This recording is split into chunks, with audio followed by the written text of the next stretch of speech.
Very good morning to everyone. I am Simran Lamba.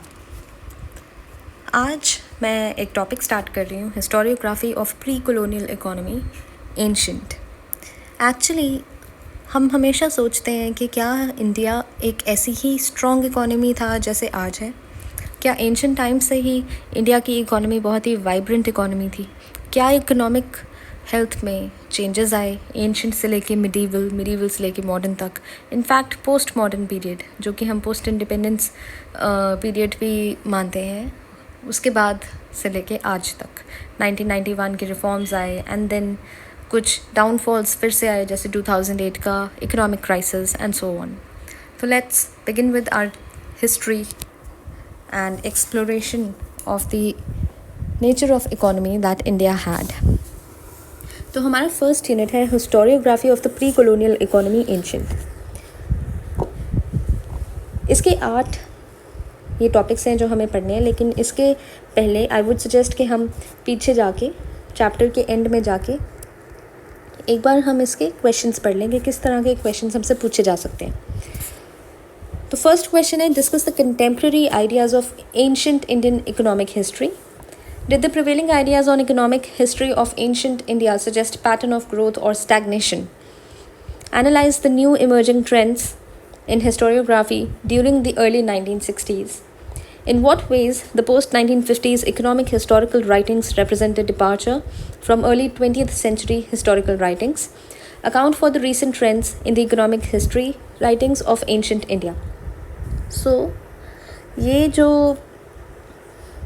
Questions हैं, ये हमें these questions give us a pretty good idea कि हमारा line of study क्या होनी चाहिए, किस कॉन्टेक्स्ट में हमें अपनी पढ़ाई करनी है। And even before starting the chapter हमें एक और चीज़ पढ़नी चाहिए, वो है इसकी समरी, सो दैट हमें आइडिया हो कि ये क्या कहना चाह रहे हैं। सो बेसिकली ये कह रहे हैं कि आज के टाइम की जो इकोनॉमिक हिस्ट्री है वो हम अपने लार्जर हिस्ट्री के पार्ट के अंदर से निकली हुई मानते हैं। ऐसा नहीं कह सकते हम कि आइसोलेशन के अंदर हमारी आज की हिस्ट्री, आज की इकोनॉमी जो है वो अपने पास्ट से डिस्कनेक्टेड हो, ऐसा हम नहीं मान सकते। जो इंटरडिसिप्लिनैरिटी है, एक डिसिप्लिन का दूसरी डिसिप्लिन के साथ कनेक्शन जो है, न्यू डायमेंशंस जो है जो इंडियन हिस्ट्री के खुलते गए, उनकी वजह से एक इंटरेस्ट बना कि सोशल डिफ्रेंसिएशन जैसे, social stratification, mobility, state formation जैसे इंटरेस्ट्स को पढ़ा जाए। जो स्टडीज़ हैं इन एरियाज़ में इकोनॉमिक हिस्ट्री की हिस्टोरियोग्राफी में, वो ये इंडिकेट करती है कि ऐसा नहीं है कि इकोनॉमी ही है जो कि सोशल चेंज लेकर आती है, ऐसा नहीं है। बहुत सारे और रीजंस हैं जिसकी वजह से किसी भी कंट्री में किसी तरीके का सोशल चेंज आता है। इनफैक्ट जो डिफ्रेंसिएशन है वो मल्टीपल सोर्सेज की वजह से आ सकता है। जैसे कि मान लो हमारी कंट्री की सोसाइटी, मानना ही क्या है, एक्चुअली में एक डिफरेंशिएटेड सोसाइटी है जिसके अंदर स्ट्रक्चर्स, सोसाइटी का स्ट्रक्चर में एक स्ट्रैटिफिकेशन देखते हैं, 4 वर्ण ऑर्डर देखते हैं, अलग अलग वर्ड्स की मोबिलिटी देखते हैं, एक स्टेट फॉर्मेशन आती है, अलग अलग नेचर ऑफ ऑक्यूपेशंस आती है, कॉम्प्लेक्सिटी आती जाती है। तो ये सोशल चेंज इकोनॉमी की वजह से ज़रूरी नहीं है, इसके और भी डिफरेंट सोर्सेज होते हैं, जैसे कि इकोनॉमिक रिसोर्सेज का या फिर पॉलिटिकल पावर का एक्सेस कितना है, क्या उसकी प्रेजेंस है या उसकी एब्सेंस है। एक अपवर्ड मोबिलिटी जो होती है वो इस इकोनॉमिक और पॉलिटिकल पावर को एक्वायर करने की कंडीशन के ऊपर डिपेंड होती थी, ठीक है, विच इन टर्न वो इस बात का प्री रिक्विजिट था कि ऑब्जर्वेंस हो और इम्यूलेशन हो अपर कास्ट नॉर्म्स का एंड रिचुअल्स का। मतलब कि अगर तो किसी पर्टिकुलर सेक्शन ऑफ सोसाइटी के पास पॉलिटिकल या फिर इकोनॉमिक रिसोर्स है, पावर है, तो वो section of society, dominant section of society है, वो अपने से छोटे या inferior, so called inferior section of society को ऑब्जर्व करवा सकता है बेसिक नॉर्म्स, कुछ ऐसे अपर कास्ट नॉर्म्स वो खुद फॉलो कर सकता है, कुछ रिचुअल प्रैक्टिस कर सकता है, जिसकी वजह से जो एक निचली तबके का सोसाइटी है वो निचला ही रहे। फिर उसके बाद एक स्टेट फॉर्मेशन के ऊपर सवाल उठता है। ये जो स्टेट फॉर्मेशन का सब्जेक्ट है ये बहुत ही अच्छा एग्जाम्पल है, जैसे कैसे एक सोसाइटी का जो डायमेंशन है वो हम किसी और डायमेंशन से अलग कर नहीं पढ़ सकते। स्टेट्स के आने के लिए ये ज़रूरी है कि पहले एक बेस तो हो। अगर हमारे पास एग्रीकल्चरल बेस ही नहीं होगा तो स्टेट कैसे आएगा? एग्रीकल्चरल बेस होगा तो वहाँ पर सरप्लस प्रोडक्शन होएगी, तो लोग वहाँ पर रहेंगे, सेटल होंगे, सेटलमेंट होएगी तो कॉम्प्लेक्स सोसाइटी बनेगी, कॉम्प्लेक्स सोसाइटी बनेगी तो सोशल डिफरेंसेस आएंगे, डिफरेंशिएशन होगी। उस सोशल डिफरेंशिएशन की वजह से एक सेक्शन ऑफ सोसाइटी के पास ज़्यादा पावर, ज़्यादा रिसोर्स होगा तो वो स्टेट फॉर्मेशन करेगा, ठीक है। लेकिन एक बार स्टेट्स जब आ जाता है तो वो इन्फ्लुएंस करता है आगे के चेंजेस। मतलब कि बहुत सारे एग्जाम्पल्स हैं ऐसे हिस्ट्री में भरे हुए हैं जिसमें कि ऐसा पाया गया है कि पहले कुछ प्री कंडीशंस होते हैं स्टेट की फॉर्मेशन के लिए, लेकिन एक बार स्टेट फॉर्म हो जाती है तो वो लेटर ऑन जाके काफ़ी चीज़ों को इन्फ्लुएंस करती है। अब हम फाइनली अपना चैप्टर शुरू करते हैं हिस्टोरियोग्राफी पे। पिछले जो 40 साल है हमने ये विटनेस किया था कि जितनी भी पब्लिकेशंस हैं इकोनॉमिक हिस्ट्री के ऊपर, और वो भी एंशंट या फिर अर्ली इंडिया की हिस्टोरियोग्राफी के ऊपर, वो कुछ थीम्स के ऊपर बेस्ड है, जैसे कि लैंड ओनरशिप हो गया, revenue system, rural settlement to urbanization, craft हो गया, मनी हो गया, ट्रेड हो गया। तो ये थीम्स हैं जो कि पिछले 40 साल से जिसके ऊपर इकोनॉमी की हिस्ट्री बेस्ड थी। तो ये थीम्स जो है, ये कीवर्ड है, आप अपने आंसर्स में लिखोगे तो अच्छा इम्पैक्ट पड़ता है। ये थीम्स की वजह से एक बढ़ता हुआ इंटरेस्ट मिलता है हमें अर्ली इंडियन हिस्ट्री की स्टडी में, इनफैक्ट उसकी इकोनॉमी की स्टडी में। अब ये जब थीम्स आने लग गए तो हमें ये दिखा कि एक पॉलिटिकल या फिर डायनेस्टिक हिस्ट्री से हमने शिफ्ट कर दिया था। हमारा शिफ्ट अब एक ऐसी चीज़ पे हो गया कि हम उस ड्यूरेशन की material history, material culture, economic life, उन लोगों की समझें और जानें। मतलब अब सिर्फ ये इंपॉर्टेंट नहीं था कि कौन सा राजा आया, कब आया, कौन सी डेट को आया। तभी तो बोलते थे कि हिस्ट्री बड़ी बोरिंग है। हिस्ट्री एक्चुअली बोरिंग नहीं है, हमारे सेट ऑफ क्वेश्चंस चेंज हो गए हैं, पर्सपेक्टिव्स चेंज हो गए हैं। तो स्टार्टिंग में तो बहुत जो बिल्कुल अर्लियर एफर्ट्स थे इस डायरेक्शन में, डी कोसाम्बी और आर एस शर्मा ने इन्फ्लुएंशियल राइटिंग्स लिखी हैं। उनका पर्सपेक्टिव बदला था 1950s से 1960s में। तो ये बहुत इम्पैक्टफुल राइटिंग्स थी उस ज़माने की। उनकी राइटिंग्स में उन्होंने स्टार्ट किया एक्सप्लेन करना कि एनवायरनमेंट की वजह से, टेक्नोलॉजी की वजह से, इकोनॉमिक लाइफ की वजह से कैसे चेंजेस आते हैं। तो जो अर्ली इंडिया है हमारा, हम ये विजुअलाइजेशन थी कि अर्ली इंडिया बड़ा स्टैटिक ईपो रहा है, बड़ा स्टैग्नेंट और एकदम स्टेबल सा। लेकिन अब इनकी राइटिंग्स के बाद से ये जो विजुअलाइजेशन थी ये चेंज होने लग गई। अब ये स्टेजेस की फॉर्म में in relation to dominant social and economic patterns prevailing during the various periods, इसके बेसिस के ऊपर कुछ स्टेजेस की फॉर्म में हमने पढ़ना शुरू कर दिया। अर्ली इंडिया में अगर हम देखा जाए तो उसको हम कुछ फेजेस में डिवाइड कर सकते हैं। पहला है अर्ली हिस्टोरिकल और दूसरा है अर्ली मिडीवल। जो अर्ली हिस्टोरिकल है वो गुप्ता पीरियड तक की एज तक रखते हैं, और जो सेकंड पीरियड है वो 6th-7th सेंचुरी ऑनवर्ड्स जाता है। तो मिडीवल हमने देखा है कि 1600s से पहले तक ख़त्म हो जाता है, क्योंकि अंग्रेज़ जब आते हैं हमारे यहाँ पे तो उसको मॉडर्न कल्चर बोलते हैं, मॉडर्न पीरियड बोलते हैं। लेकिन फिर भी मिडीवल देखा जाए तो 1757 जब बैटल ऑफ प्लासी आता है उस पॉइंट तक हम मानते हैं कि अर्ली मिडीवल पीरियड जो है एक्सटेंड करता है। इन दो फेजेस के अंदर, early historical and early medieval, ये दो फेजेस में और भी स्टेजेस आती हैं। इन स्टेजेस में जैसे एक स्टेज इस तरह की थी कि बुद्धा का एज, जब बुद्धा आए थे उस टाइम पे क्या क्या कंडीशंस थी। फॉर एग्जांपल उस टाइम पे पेजेंट प्रोडक्शन का टाइम था, अर्बनाइजेशन का टाइम था। अर्ली हिस्टोरिकल में एक मॉडर्न एज भी आती है जो कि स्टेट कंट्रोल इकोनॉमी के ऊपर उसका एक बहुत बड़ा कैरेक्टरिस्टिक था, है ना। तो अब मिड 20th सेंचुरी से लेके अब तक बहुत सारे ऐसे चेंजेस आए हैं जिसमें हम ये देखते हैं कि इकोनॉमिक हिस्ट्री का जो पर्सपेक्टिव है वो बदल गया था। ये जो पर्सपेक्टिव्स हैं अलग अलग क्वेश्चंस के ऊपर बेस्ड थे। हिस्टोरियंस किस तरीके से देखते हैं, वो क्या सोचते हैं, जब वो हिस्ट्री को पढ़ते हैं तो किस तरह के क्वेश्चंस उनके दिमाग में आते हैं। तो ये सेट ऑफ क्वेश्चंस जो था वो चेंज हो गया। उनके रेंज ऑफ सोर्सेज जो थे जिसके ऊपर बेस्ड अपनी स्टडी करते थे वो चेंज हो गए। जो मेथड्स वो अडॉप्ट करते थे वो चेंज हो गए। ठीक है, अब हम आते हैं आइडियाज़ एंड इकोनॉमी पे।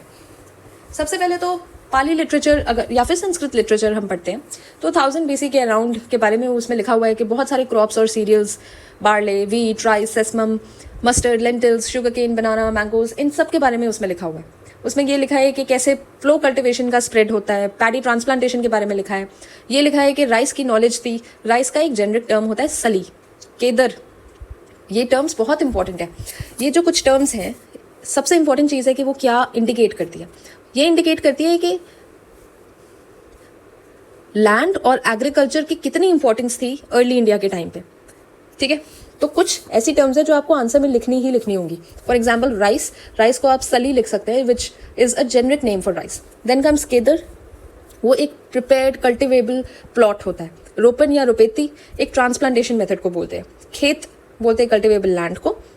ऊशर बोलते हैं वेस्ट लैंड को। गोचर बोलते हैं ग्रेजिंग यूनिट को। इसी तरीके से एक पाली टेक्स्ट है सुत्त निपाट, उसके अंदर कैटल के बारे में लिखा हुआ है। 3 नाम दिए हुए हैं, अन्नड़, वन्नड़ एंड सुखद। अन्नड़ का मतलब है गिवर ऑफ फूड, वन्नड़ का मतलब है गिवर ऑफ ब्यूटी एंड सुखद का मतलब है गिवर ऑफ हैप्पीनेस। तो इस टेक्स्ट से हमें पता चलता है कि जो ये सिचुएशन थी, it was dominated by peasant units of production. Peasant जो था वो प्रोड्यूसर था उस टाइम पे। एक और बहुत ही इम्पॉर्टेंट इंडिकेशन ये है कि जो रूट वर्ड गो है ये हमें बहुत ज़्यादा दिखता है ऋग्वैदिक पीरियड में। गो का मतलब है कैटल, और इससे ये इंडिकेट होती है कि ऋग्वैदिक पीरियड में पैस्टोरलिज्म बहुत इंपॉर्टेंट था। एक और सोर्स है बहुत ही इंपॉर्टेंट, अर्थशास्त्र, जो कि चाणक्य ने लिखा है। इसमें बताता है, एक सेक्शन है इसमें जो जनपद निवेश के बारे में बात करता है। जनपद होता है एक सेटलमेंट ऑफ विलेजेस। इसके अंदर इस बात की इंपॉर्टेंस है, इस सेक्शन के अंदर जनपद निवेश का जो सेक्शन है अर्थशास्त्र में, इससे हमें पता चलता है कि रूरल सेटलमेंट्स की कितनी इंपॉर्टेंस थी और एग्रीकल्चर की कितनी इंपॉर्टेंस थी, और ये रूरल एग्रीकल्चर स्टेट के लिए रेवेन्यू का कितना बड़ा सोर्स था। ये जो टेक्स्ट है, इस टेक्स्ट के हिसाब से एक बहुत इंपॉर्टेंट चीज़ हमें सोसाइटी के बारे में पता चलती है कि जो हैबिटेशन ऑफ शूद्र है, जो शूद्र जहाँ पर रहते हैं, ये प्रेफर करता है इस टेक्स्ट के हिसाब से, ये शूद्र का घर जो होता है वो एक नए एग्रेरियन सेटलमेंट में होना चाहिए। वो इसलिए होना चाहिए कि शूद्र, ऐसा माना जाता था कि ये काम करने, ये एक हैवी ड्यूटी काम कर सकते हैं और ये एक्सप्लॉयटेबल भी है, इनको एक्सप्लॉयट भी कर सकते हैं। तो इनको काम पे लगाया गया जंगल काटने के लिए, और उस कटे हुए जंगल में जब आपको लैंड मिल गया तो उसकी कल्टीवेशन करने के लिए इन्हीं को सेटल कर दिया गया। तो फिर कुछ नए सेटल्ड एरियाज आते हैं। यहाँ पे पेजेंट्स जो थे उनको टैक्स रिमिशंस अलाउ होती है, स्टेट हेल्प मिलता है, सीड्स, मनी फॉर कैटल, इन सब चीज़ों के फॉर्म में सप्लाई मिलती है इनको। इसका एक रीज़न ये भी है कि ऐसा माना गया है कि रेवेन्यू कलेक्शन का जो ऑर्बिट है वो बढ़ाना चाहते थे राजे महाराजे। हाँ, एक और चीज़ इसमें इंपॉर्टेंट ये है कि जो किसान था उसको ये अलाउड नहीं था कि वो अपने प्लॉट्स को अनयूज्ड छोड़ दे, क्योंकि अगर अनयूज्ड छोड़ेगा तो रेवेन्यू कलेक्शन भी तो कम होगी ना। एक बहुत इंपॉर्टेंट ये है कि जो रॉयल कंट्रोल था नॉन एग्रीकल्चरल प्रोडक्शन के लिए, जैसे mining, metallurgy, trade, royal control का इंडिकेशन ये है कि उनको उसमें से भी उस रिसोर्स में से भी कुछ हिस्सा था जो उनकी रेवेन्यू, उनकी ट्रेजरी के अंदर जाता था। So the mining, metals and treasury, इसका एक रिलेशनशिप दिखता है हमें। और इसका रिलेशनशिप किस सेंस में दिखता है? एक तो कंसोलिडेशन और दूसरा एक्सपेंशन ऑफ स्टेट पावर के सेंस में। अर्थशास्त्र के अंदर ये सारी बातें लिखी गई है, and if you right all this, अगर आप इसके 2-3 पॉइंट्स भी लिख देते हैं तो फिर you will fetch good marks. दूसरा, in fact I think it's the third source which is Milinda Panha, and the fourth is Manusmriti.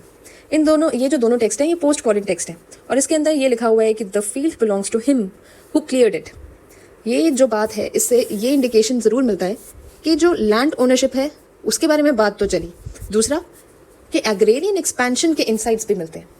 Post modern जो टेक्स्ट हैं उसके अंदर ऑक्यूपेशन की इन्फॉर्मेशन है, वर्कर्स की इन्फॉर्मेशन है, क्राफ्ट प्रोडक्शन, स्पेशलाइजेशन, ट्रेड, बहुत सारे गिल्ड्स की वैरायटी के बारे में लिखा हुआ है, लॉन्ग डिस्टेंस और इंटर रीजनल ट्रेड के बारे में लिखा है, मैरीटाइम ट्रेड के बारे में लिखा है।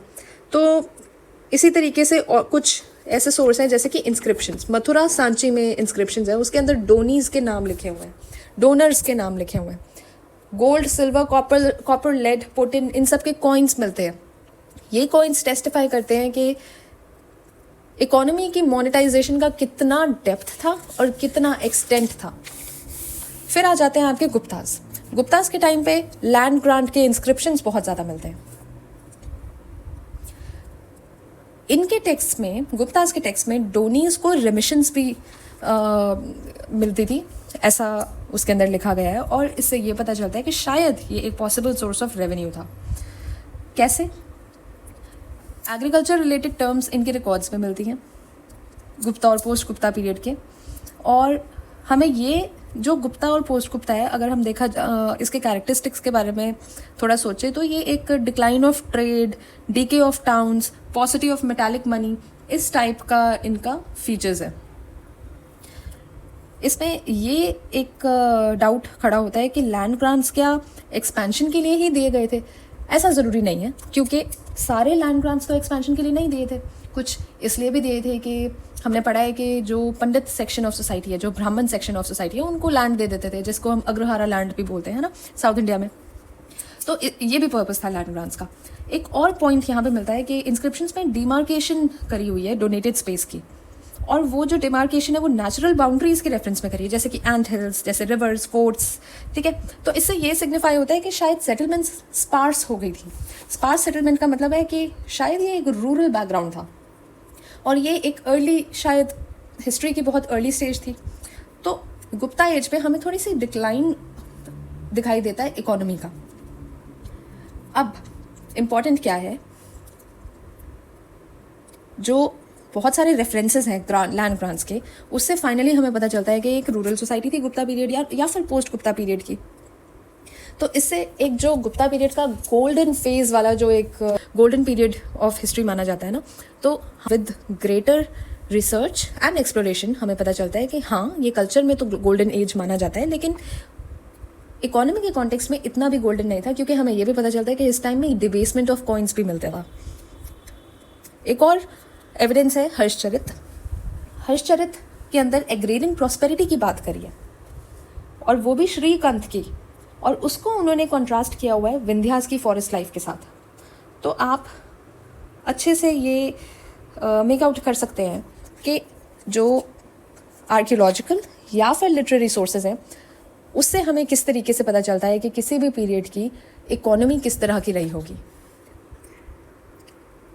नेक्स्ट वीडियो में we will talk about pre 1950s historiographical trends, new historiography जो कि 1960s से लेकर 1970s तक का है, and recent researches. And then we will complete the chapter and start with the second chapter. Thank you. अगर आपको ये वीडियो हेल्पफुल लगी, please like, share and subscribe.